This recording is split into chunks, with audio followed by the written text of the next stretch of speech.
Então todo o povo tomou Uzias, que era da idade de 16 anos, e fez rei em lugar de Amazias, seu pai.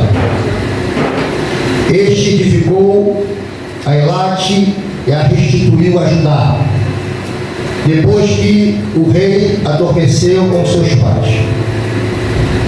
Era Uzias da idade de 16 anos, quando começou a reinar, e 50 anos reinou em Jerusalém.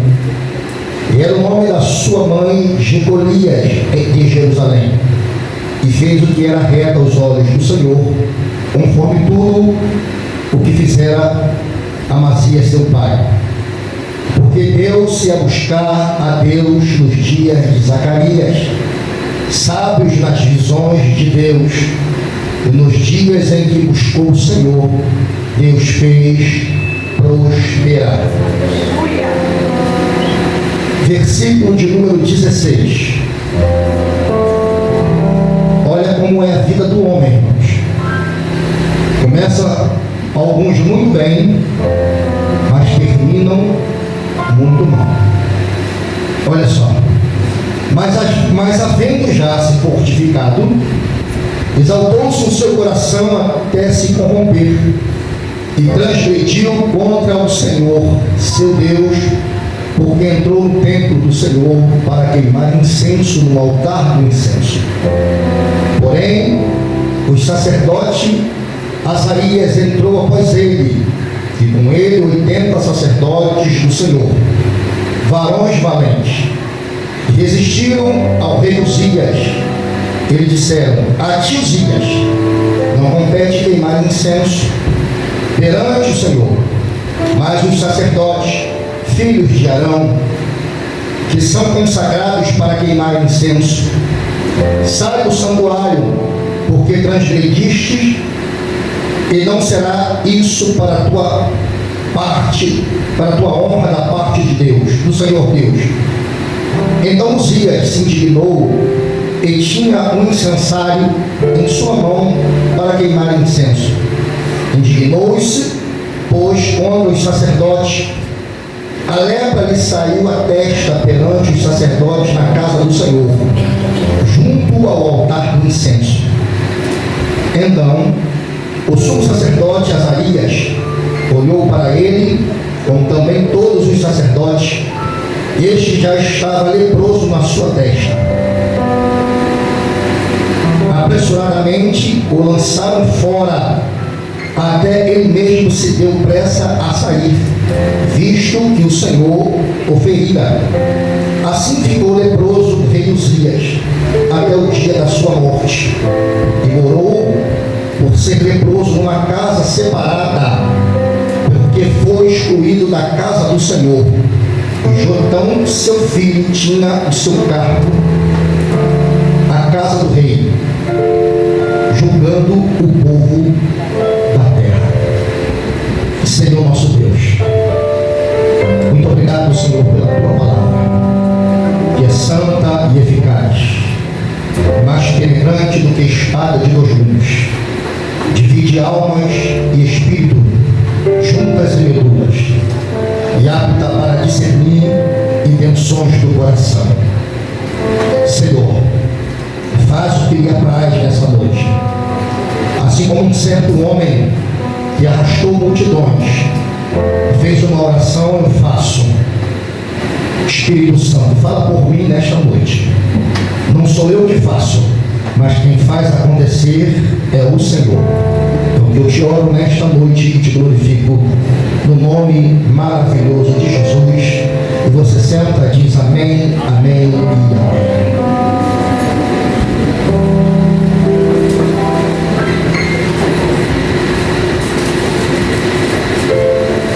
Irmãos, eu prometo que eu vou pregar 20 minutos. Você acredita? A pastora já falou para mim ali assim, ó, cuidado na hora. Cuidado na hora. Irmãos, eu estou quase um mês sem estar ministrando. muitas coisas aconteceram. E eu precisei me reservar para buscar o Senhor. Acabamos de ler aqui no capítulo 26, que quando o rei Uzias começou a buscar o Senhor fez ele prosperar. Então a busca traz bênção também financeira. Faz Deus trazer à existência aquilo que não existe. E por esses dias eu estava folheando a Bíblia e orando ao Senhor, perguntando a Ele o que queria pregar no domingo no culto de ceia. E folheando a Bíblia eu deparei com esse capítulo. Já estava há algum tempo querendo pregar sobre isso, e o Senhor falou comigo para que eu ministrasse sobre esta palavra hoje. E nesse período, olhando o povo evangélico como um todo, muitas coisas têm acontecido no meio do povo evangélico. Muitas pessoas têm começado muito bem em tudo, na área profissional, na área conjugal, ministério, tem começado muito bem, mas tem terminado muito mal. As pessoas começam com todas as forças, aí vem Abacuque e diz: aviva, Senhor, a tua obra, aviva no meio dos santos. É no meio que as coisas começam a se complicar, e aí terminamos muito rápido. E o sábio Salomão, ele é bem claro, em Eclesiastes 7, se não me falha a memória, 6 ou 10. Melhor é o fim das coisas do que as primeiras. Porque muitos pensam que quando começam, que vai. Eu já vi muitos grupos evangélicos gravarem CDs, na época, disco. De repente não é do seu tempo, Gabizinha. Aqueles LP grandão. Eu já vi pessoas gravarem. Está na mídia, mas de uma hora para outra você não ouve mais falar. Cadê fulano? Sumiu. Cadê esse cano? Sumiu. Alguma coisa aconteceu. Eu quero pegar aqui sobre a síndrome de Uzias, que nós estamos vivendo no século 21. Síndrome de Uzias, do rei Uzias. E o que me chama a atenção, meus irmãos, você leu comigo, eu fiz questão de ler esse texto, é um pouco longo, para que os irmãos entendam que Uzias, ele assumiu o trono com 16 anos, era um jovem, e era um cara que reinou 50 anos.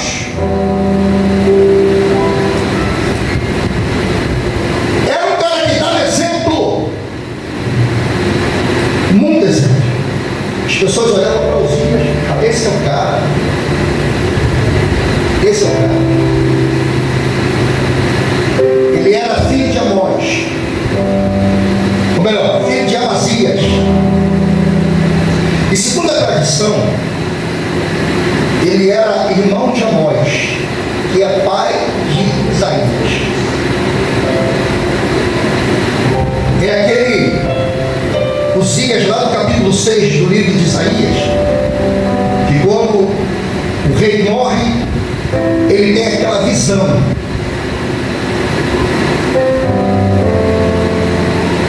E quando ele tem aquela visão, ele vê o Senhor assentado no alto e sublime trono.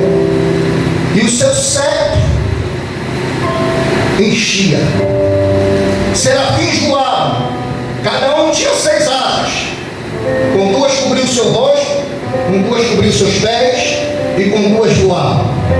E eles diziam: Santo, Santo, Santo é o Senhor dos exércitos, e toda a terra está cheia da sua glória. Santo, Santo, Santo é o Senhor dos exércitos, e toda a terra está cheia da sua glória. E os umbrais se encheram de fumaça. A glória do Senhor estava ali. Precisou recorrer para Isaías ter visão. Entendeu, Silmar? Vai precisar alguém morrer para você se levantar? Vai precisar Deus tirar algo de você para você se levantar e se dispuser para a obra? Ou vai ficar prostrado até quando? Deus te chamou para uma grande obra. Sanbalate, Tobias e Gesem queria armar para Neemias, mas Neemias falou para eles: estou fazendo uma grande obra e não posso parar.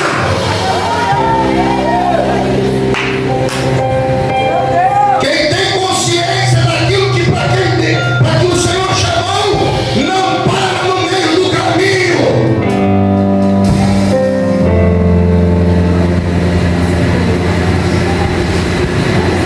E quando eu olho isso aqui, ele começou a reinar com 16 anos. E o interessante é que ele buscou o Senhor, começou a buscar Deus. Sabe aquela pessoa que se converte ou é entregue em mãos alguma coisa para que se faça? Nada que esteja de obstáculo na frente dele ou na frente dela será motivo de pará-los. E começa a trabalhar.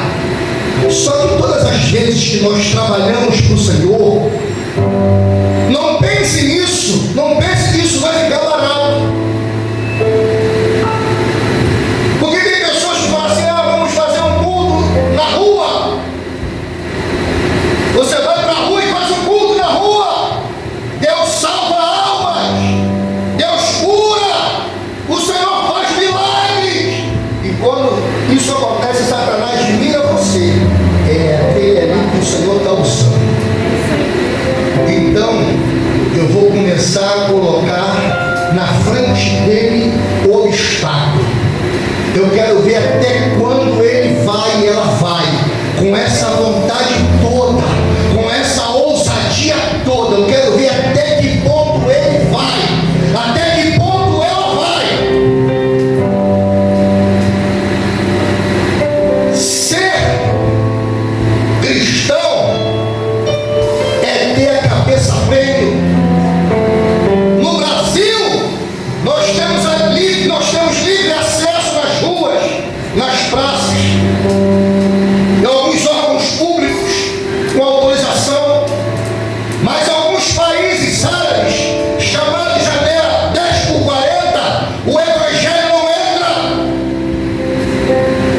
E quando entra, é chamado de missões transculturais. Você precisa aprender a cultura do povo para que você pegue Jesus na cultura dele. Porque se descobrirem que você é crente, que você é Bíblia, você é morto. Porque naquela época, se você pegar o livro de Hebreus, no capítulo de número 11, você vai olhar a galeria dos homens ali que morreram em prol da obra.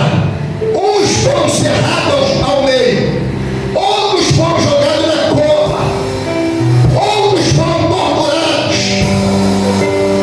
mas não negaram ao seu Deus. O que me chama a atenção é que eles sofreram pela obra.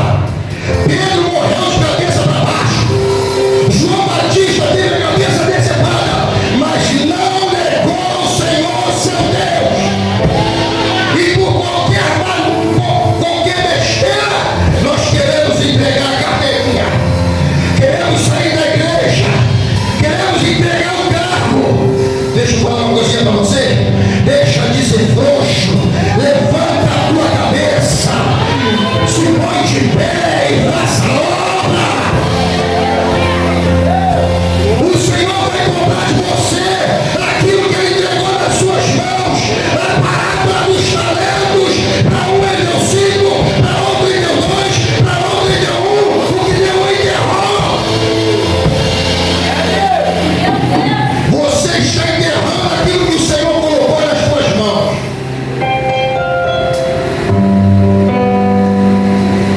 O cabra, naquela empolgação, começou a buscar o Senhor. E quando começa a buscar o Senhor, o Senhor olha lá de cima.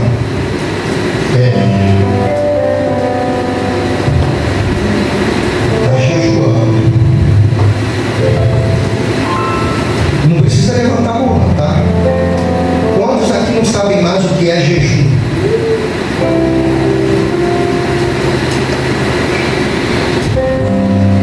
Quantos aqui não sabem mais o que é orar de madrugada?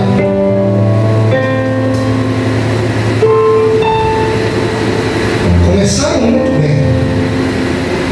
Quantos aqui não sabem mais o que é sair para as ruas para evangelizar? Um dia alguém falou de Jesus para você. Um dia alguém pregou o folheto para você. E hoje? Quantas almas você ganhou para Jesus esse ano? Temos um mês para terminar o ano.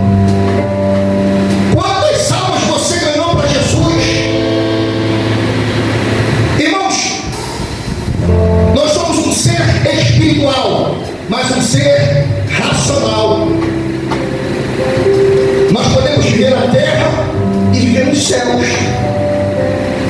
Nós fomos feitos do pó, mas nós não pertencemos a esse mundo. Nós pertencemos à nova Jerusalém que o Senhor foi construído, ou melhor, foi preparar lugar. Então, quando eu olho isso, eu fico me perguntando: gente, o que nós vamos fazer na igreja? Faça essa pergunta para você: o que eu vim fazer aqui? Porque eu estou fazendo essa pergunta que eu vou chegar aonde nós lemos na segunda parte. O que eu vim fazer na casa de Deus? Ver os buracos nas paredes? Se o pastor vai ligar o ar-condicionado? O que nós acabamos de ler aqui? Ele passou a buscar ao Senhor. E quando nós entramos na casa do Senhor, com a nossa mente, como diz Paulo, pensai nas coisas lá de cima e não nas que são daqui da terra. Porque quando nós pensamos nas coisas da terra, nós começamos a olhar defeito nas pessoas. E quando nós olhamos defeito nas pessoas, esquecemos dos defeitos que nós temos. E às vezes temos mais defeito do que as outras. Falamos tanto das outras e nós temos muito mais. Quando isso acontece, nós começamos a perder o alvo. O apóstolo Paulo disse: olha, prossigo para o alvo, para o prêmio. Prossigo para o alvo. Ou seja, nada vai me tirar a atenção. Pode cair 1000 à minha direita, 1000 ao meu lado, 10.000 à minha esquerda, à minha direita, mas eu não serei atingido. Pode acontecer o que for, mas eu prossigo para o alvo. A nossa visão precisa estar em Cristo. A nossa visão precisa estar no Senhor.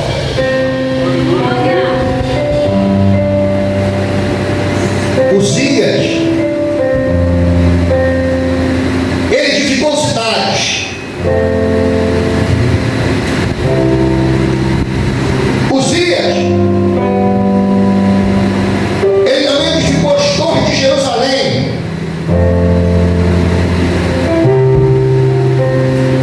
Uzias também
crianças aqui, você beija, você sai para ir no cinema, você leva num Bob's,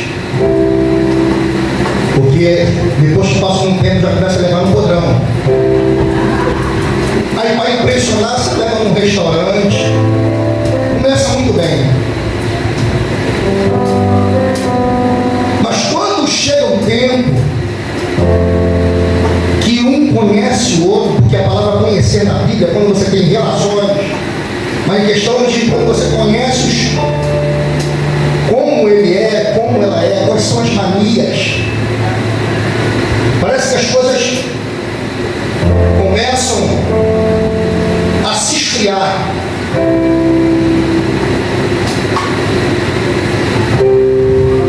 O mesmo beijo que eu dava quando eu era solteiro, eu dou hoje. Lá em casa é cerol.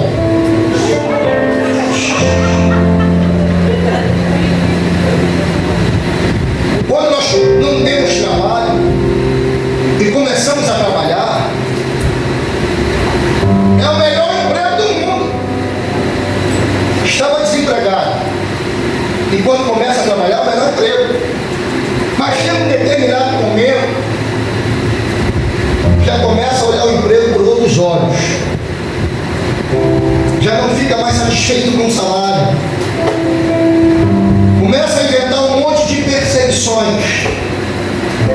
A bênção que o Senhor deu começa a ser maldição na vida dele e na vida dela. Começa muito bem, mas termina muito mal. Até um dia que é chamado no departamento pessoal e diz: olha, você está descansado. Em todas as áreas da nossa vida, irmão, e não é diferente no meio do povo evangélico. Começamos muito bem, olhamos a pessoa e a pessoa tem que se dar para a obra, e nós observamos: será um bom obreiro, será uma boa obreira, será um bom evangelista, um bom diácono, um bom pastor, e trabalham, será uma boa missionária, e começam a trabalhar. Mas depois que vem a consagração, parece que dizem assim: já cheguei onde queria. Aí não fazem mais o que faziam antes, ficam parados,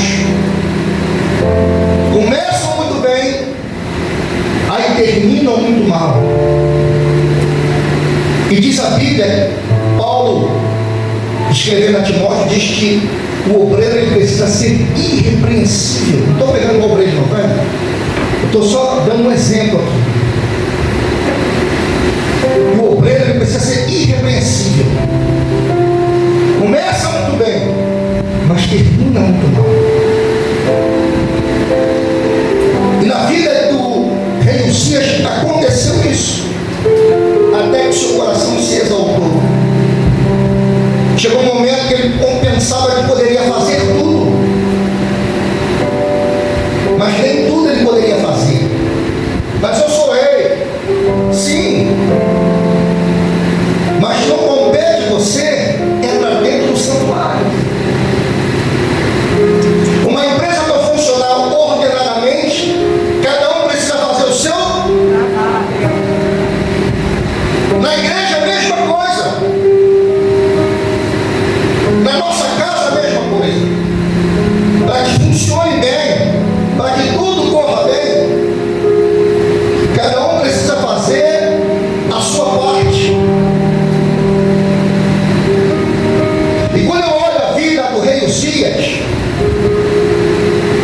pensava ele que poderia entrar no templo, e só quem poderia entrar no templo era o sacerdote. O templo ele era dividido em 3 compartimentos: átrio, lugar santo e lugar santo dos santos. Vamos dizer que aqui era o lugar santo dos santos e havia uma cortina aqui. Ele pega o incensário e entra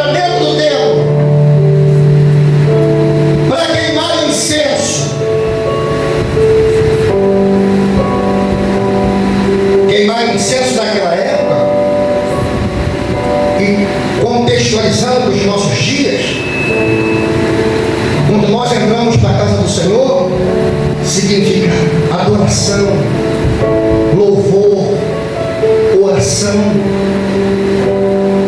Tem alguém que queimou incenso hoje?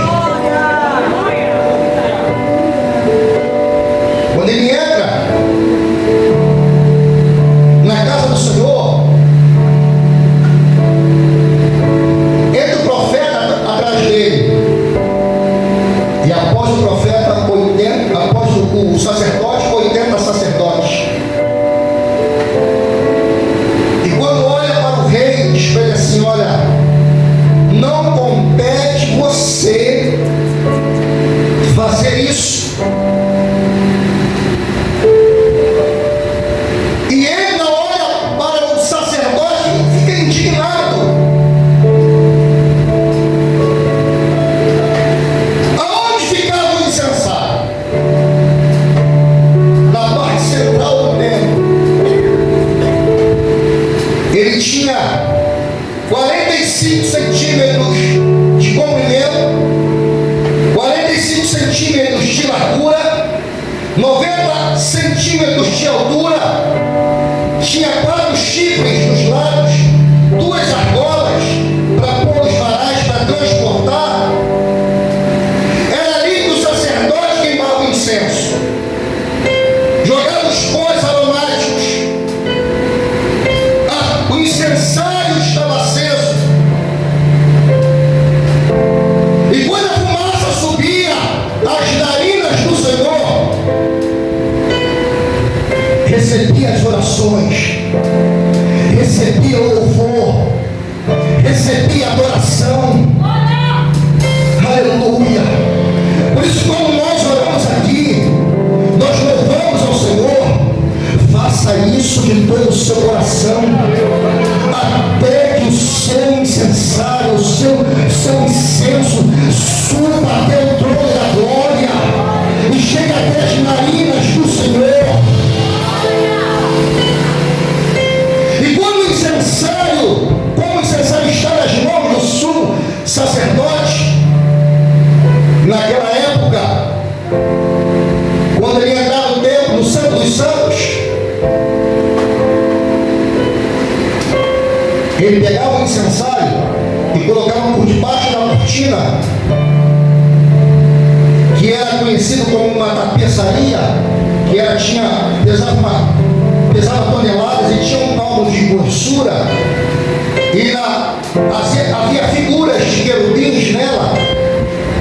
E quando ele colocava por dentro do Santo dos Santos, ele começava a jogar para um lado e a jogar para o outro, a jogar para um lado e a jogar para o outro, para que o lugar santo dos santos estivesse impregnado com a fumaça. Por isso que nós cantamos aquele no Santo dos Santos, no Santo dos Santos, aleluia, a fumaça fica impregnada, usando roupas especiais para oferecer o sacrifício anual no Santo dos Santos. Mas no lugar santo, o incensário, os pós aromáticos, como era jogado ali, subia até as narinas do Senhor. E o Senhor, quando recebia, são as orações dos santos, são os louvores dos santos.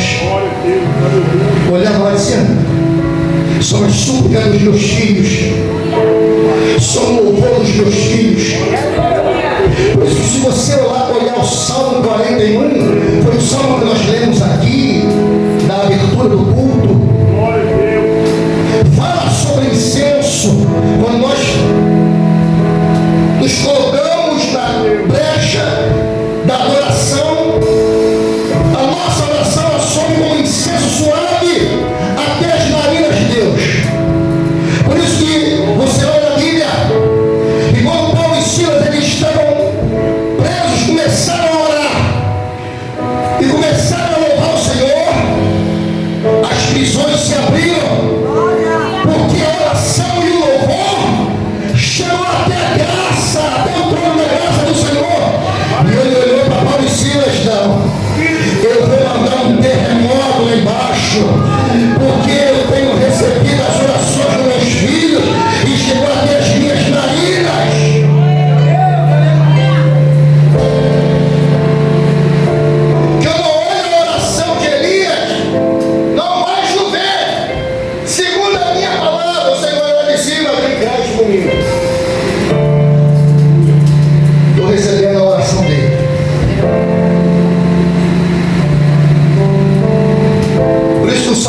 50, ele diz assim, ó: louve o Senhor,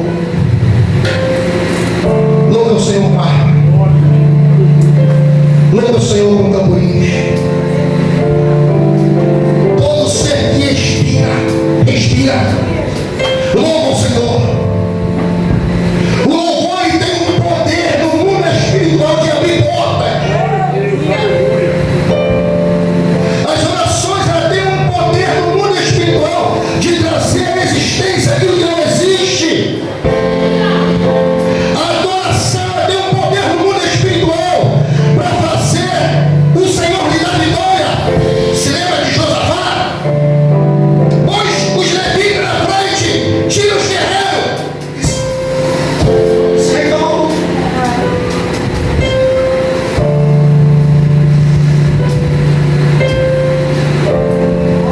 os levitas cantaram. Foi o Senhor que falou? Foi. Se o Senhor falou, ele vai garantir. Tira o exército, bota os levitas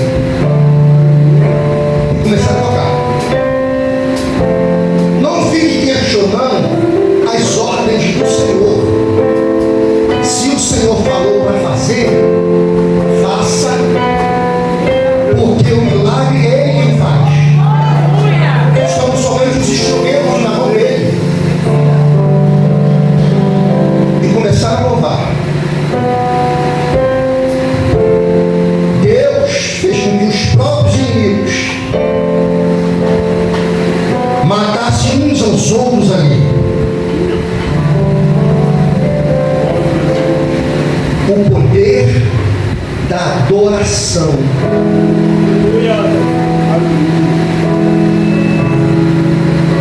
O poder da oração faz as coisas acontecerem. Estamos no mês de novembro. Mês de dezembro é o último mês. O que não aconteceu em 2024 e você orou para que acontecesse em 2025 e não aconteceu, vai entrar 2026. Para, pensa em que está errado, reflita. Sai ano e entra ano e as coisas não acontecem. O que está acontecendo? Que tanta prova é essa? Deus não nos chamou para ficar a vida toda na caverna onde Elias ficou. Deserto e caverna são passagens.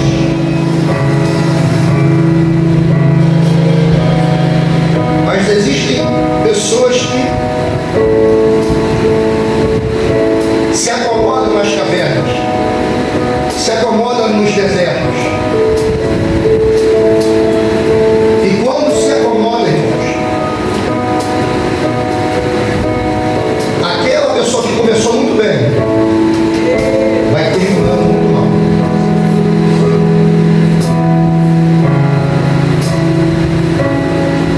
Em 1 Coríntios capítulo 10, versículo 12, o apóstolo Paulo está dizendo para a igreja assim, ó: aquele, pois, que cuida está em pé, olha para que não caia. Aquele que está em pé, faça como Jesus falou em Mateus 26, vigia e ora. Porque muitas pessoas hoje em dia estão trocando a ordem, estão orando muito, estão vigiando pouco. Eu quero poder, eu quero unção. Poder está na palavra e no nome de Jesus. Não adianta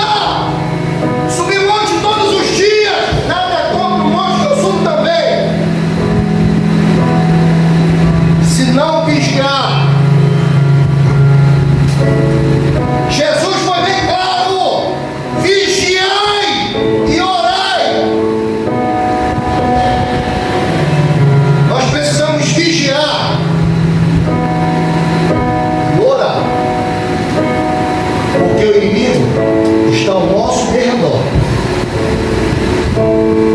a tentar achar uma brecha, porque ao nosso redor está o anjo do Senhor. Ao nosso redor, ao seu redor, está o anjo do Senhor, acampando para te livrar, te guardar. Se Satanás conseguir passar pelo anjo, você está coberto pelo sangue do Cordeiro. Quando ele olhar para você, ele vai ver você lavado pelo sangue do Cordeiro.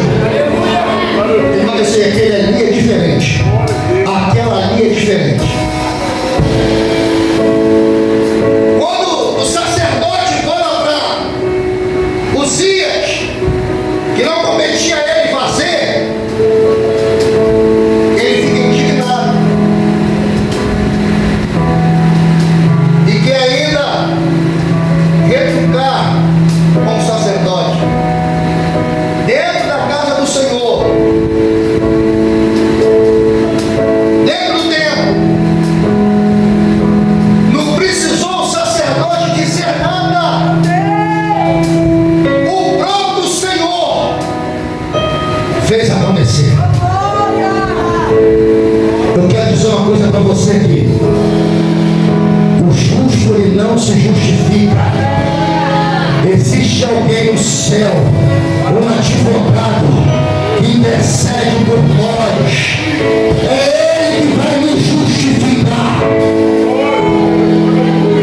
Pode até tramar pelas nossas costas, mas um dia a fatura do cartão de crédito ela vai chegar.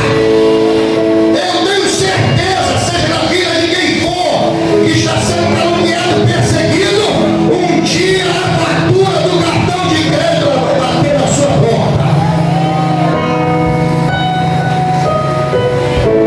E ai daquele,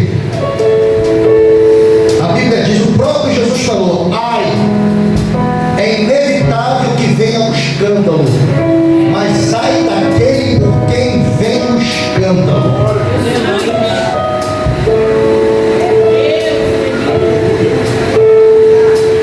O rei, que era a figura de exemplos para muitos, começa muito bem, mas termina o seu ministério de uma forma dolorosa.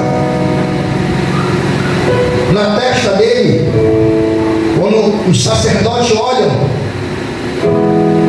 está lepra nele. E o leproso, ele não pode conviver com a sociedade. O leproso, ele tinha um lugar específico para ele viver. Observe o fim trágico do rei.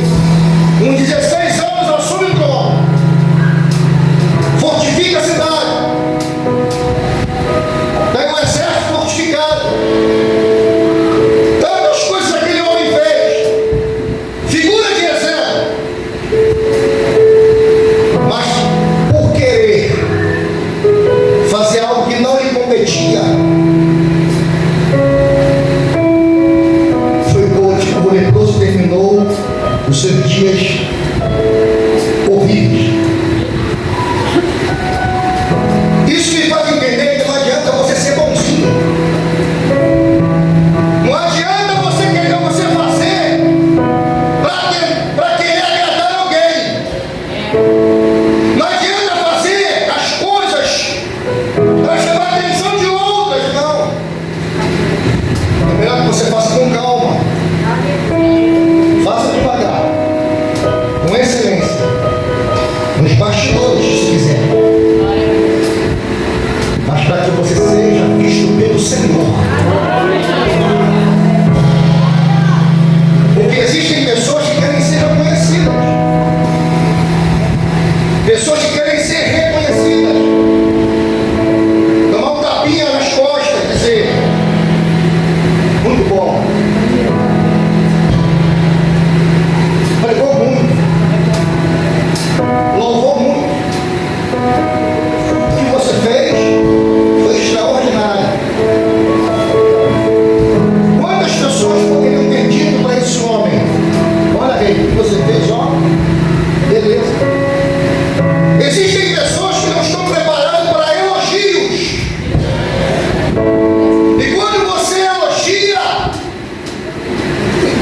Aqui não entra.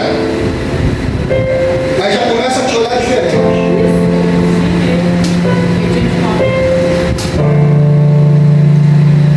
Aí fala assim: não, cara, eu prego mais que o pastor da igreja, mais que você pode pregar muito. Quero que você pregue muito mais mesmo. Tenha mais sapiência. Quero ser melhor de quem? Vou usar Lídia. Quero louvar mais que a Lídia. Quero ter essa voz que ela tem.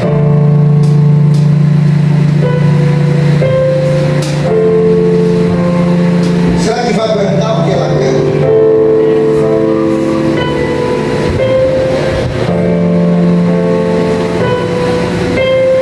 Eu contei uma vez aqui a história da cruz, já estou encerrando. Havia vários homens. Cada um carregava a sua cruz.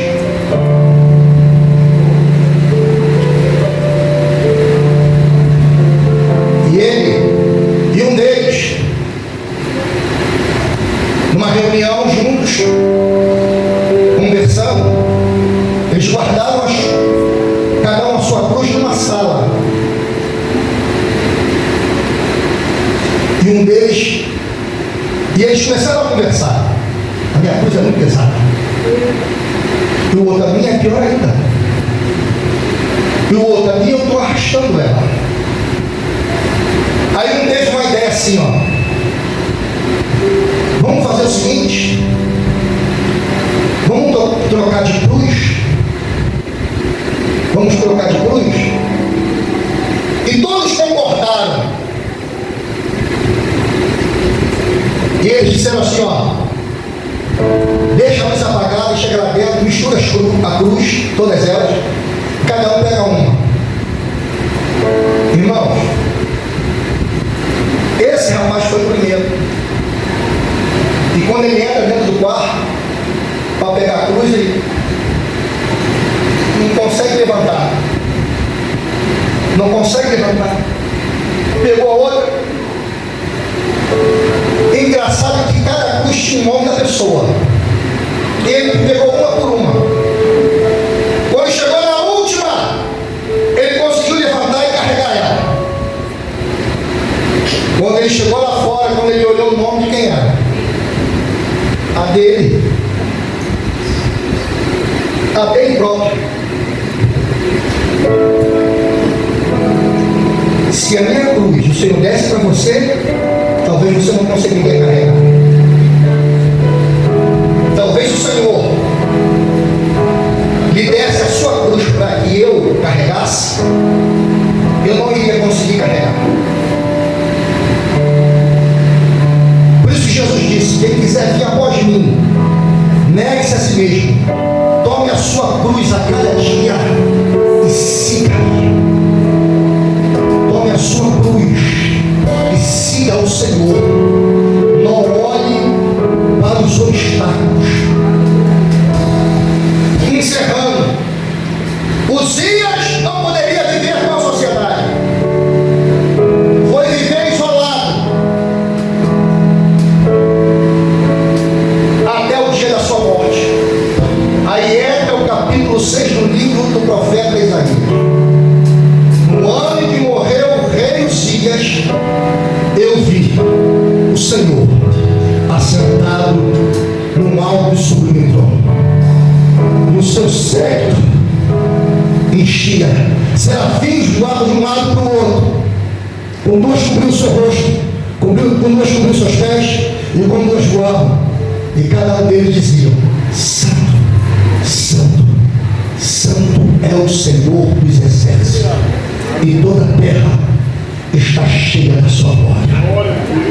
Aleluia.